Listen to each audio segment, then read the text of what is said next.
Вие сте с европейци. Предаване за хората, които променят Европа. Задавали ли сте си въпроса дали има значение къде си роден, за да успееш? Успехът винаги има име и лице. А изследванията показват, че гръбнакът на всяка икономика в Европа са семейните компании, знанията и уменията, които се предават от поколение на поколение. Европейският съюз не приема, че ако си роден в малък град или малка държава, няма шанс за пробив. С негова помощ цели региони преоткриват своята сила. В съседни области в Дания и Швеция превръщат индустрията с видеоигри в печеливша и създават над 22 млади компании. В Полска Силезия използват добрите си инженери, за да правят модерни самолети. В португалското градче Парадес залагат на майсторите на столове и успяват. Всички са мислили на къде да тръгнат и са поели в правилната посока. Както правят и трима брати от Ловеч и техните наследници, отворили фабрика за мебели преди 30 години, която днес всички наричат европейска. Вижте тяхната история.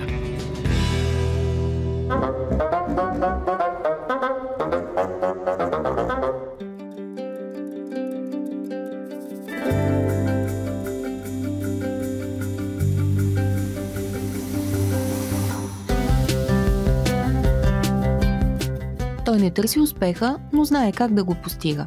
Човек на действието – Лазарин Дочев. В края на 80-те, заедно с двамата си братя, се впуска в частния бизнес. Създават малка семейна работилница по идея на големия брат. Тогава главен конструктор в мебелния завод на Ловеч. Решихме да правим холови гарнитури. Имахме си помещение, само тримата да си работим. Мога да ви кажа, че аз шиех мебелите. Никога не бях пипал шевна машина. Баща им също е майстор с златни ръце и създава прототипите в стария завод Балкан. Той правеше всичко на ръка. Значи моделиерите му дават детайла, който той трябва да направи. От ламарина го изчукваше целия. Много умеше да ремонтира автомобили. Синовете наследяват таланта му. В началото изработвали по една холова гарнитура на месец. Парите от първата продажба вложили в материали за следваща поръчка. След промените създали фирма.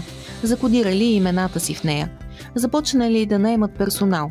Рискували много, но се осмелили да стъпят и на чуждия пазар. Опитът се оказал успешен. Близо от 3 десетилетия по-късно фабриката им изглежда космическа, модерна, поддържана и лъскава. Дори спирката за градския транспорт пред нея няма нищо общо с заобикалящия я пейзаж. Според Лазарин е намесена и съдбата.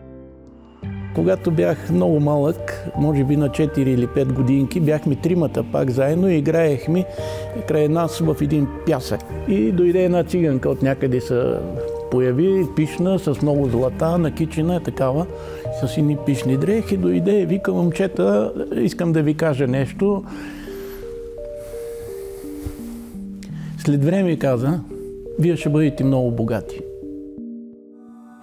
И макар предсказанието да се сбъднало, и до днес смята, че богат е не човекът с много пари, а този, който знае как да се отнася с другите. Тия хора, всичките вътре работят 100 човека, разчитат изцяло на мен. Имам чувството, че съм към някакъв голям родител тук и кой каквото има, и семейни проблеми идват, молят ти се: помогни тук, помогни там. Аз помагам и се чувствам щастлив от това, че мога да им помагам. Мога да ви кажа съвсем откровенно и съвсем отговорно, че никога през живота си не помня да сме закъсняли с един ден да дадем заплатите на хората. Ако човек не го мисли така, няма да постигне нещо. Рецептата за успешен бизнес включва качествена продукция, уважение към работниците и спокойствие. Във фабриката къвгите са забранени. Всички обядват заедно и безплатно, а първата шивачка, назначена във фирмата, все още работи в нея.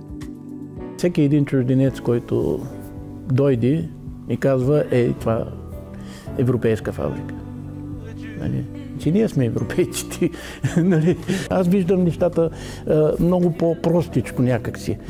Сутрин от тъмно, вечер до тъмно съм тук. И той е тук, и всички сме тук. Трябва ли да дам милиони за една къща, която къща аз няма да стоя през деня? ще се прибера вкъщи, ще вечерям и ще легна да спа. Всичките пари, които се изкарват, са тука и тук се подновява и обновява и тук на мен ми е хубаво. Това е моята къща. Днес фабриката на тримата братя е разположена на повече от 8000 квадратни метра и изнася продукция за няколко континента. Германия, Австрия, Холандия, Великобритания, Франция, Израел, Австралия, Азербайджан и Грузия са само част от страните в списъка. Холандският клиент е най-капризния. Това е статистика световна. Те не допускат едно косъмче да имат. Най-малкият проблем и го връщат. С годините успели да се докажат и пред тях, защото не спират да се развиват. Днес за дизайна на мебелите вече отговаря Герасим, племенникът на Лазарин, наследил на поста баща си. Различните пазари са с различни предпочитания. За Холандия почти нямаме мебели с разтегателни дивани с възможност за сън. Там хората залагат на удобството, на комфорта. Диванът е за сядане, не е за спане. В България е обратното. В България много трудно се продава диван, който няма механизъм за разтягане или пък няма ракова за съхранение на различни неща. И когато създаваш един продукт, тръгваш оттам. От дете обича рисуването и машините и до днес създава моделите си на ръка. Казва, че любимият му материал е маркерът, а големият стремеж да е в крак с времето. Търси модерна визия с модерни материали. Но тук трябва много да се внимава, защото когато модата стане повече от дизайна, тогава изделието има опасност да залитне, ако мога така да се изразя, в друга посока. Дозировката е като при подправките, не трябва да се прекалява. От баща си научил никога да не прави компромиси със себе си. В проектите залага на качеството и комфорта. Знае как да създаде скандинавска спалня в индустриален стил, като черпи вдъхновение от железния мост в Ловеч. От детските ми години съм запомнил как сме играли и сме тичали по него и се сетих, че индустриалният вид, който има мостът, трябва да намеря начин да го внедря в това изделие, което ще правим. Герасим вярва, че за да успееш в бизнеса, трябва да имаш чисти намерения и да обичаш това, което правиш. Ние правим качествени мебели, защото обичаме да правим мебели, а всичко останало си идва от само себе си. Фирмата се развива и благодарение на европейските проекти. До момента са реализирали около 10 такива. Последният за над 1 милион лева. С парите купуват модерна техника за фабриката, а отговорността носи още един наследник – Ивайло, синът на Лазарин. Това е нещо, по което работите в продължение на 3-4 години и накрая, когато го доведете до успех, неминуемо се чувствате облегчен, може би удовлетворен от работата, която сте свършил. Не бих казал, че европейските продукти са с по-голямо качество в сравнение с българските. В България има доста фирми, които са така на европейско ниво. Бих смея да кажа, че ние също сме една такава фирма, която прави мебели на европейско ниво.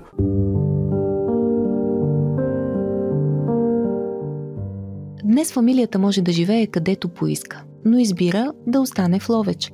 Лазарин обитава Владишкия конак в града. Това е първата ловчанска митрополия. Преди това е било също църковен имот. Метох е било към манастира ни в Света гора. Много стар имот, много хубав. И най-интересното е, че казва се Владишки конак, защото в тая къща са се събирали владиците на времето.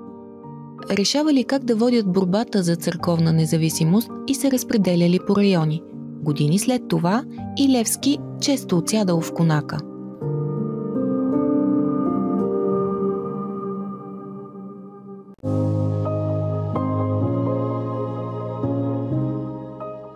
Стожерът на семейството обича веселбата, рока и китарите.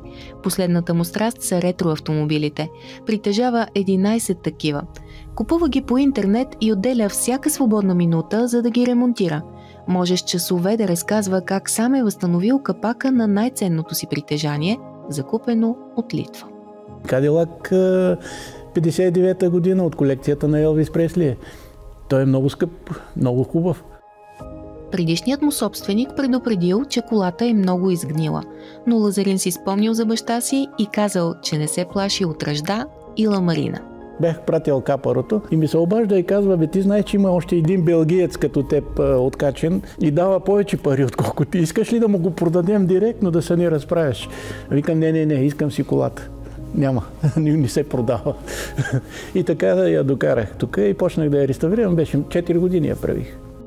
За него възстановяването на стар автомобил е като отглеждането на дете. Със същата прецизност и увереност развива и семейния си бизнес. Всяка сутрин, точно в 8, фамилията е в фабриката. Новия ден носи нови предизвикателства. Успявам да ги убедя, че парите не са най-важното. Всеки има достатъчно пари, за да живее добре. А оттам нататък за какво му трябват? Ако може някой да ми отговори на този въпрос. За фамилия Дочеви отговорът е ясен. Всичко се влага отново във фабриката. Тя пък помага на 100 други семейства да живеят спокойно. И така всеки нов ден.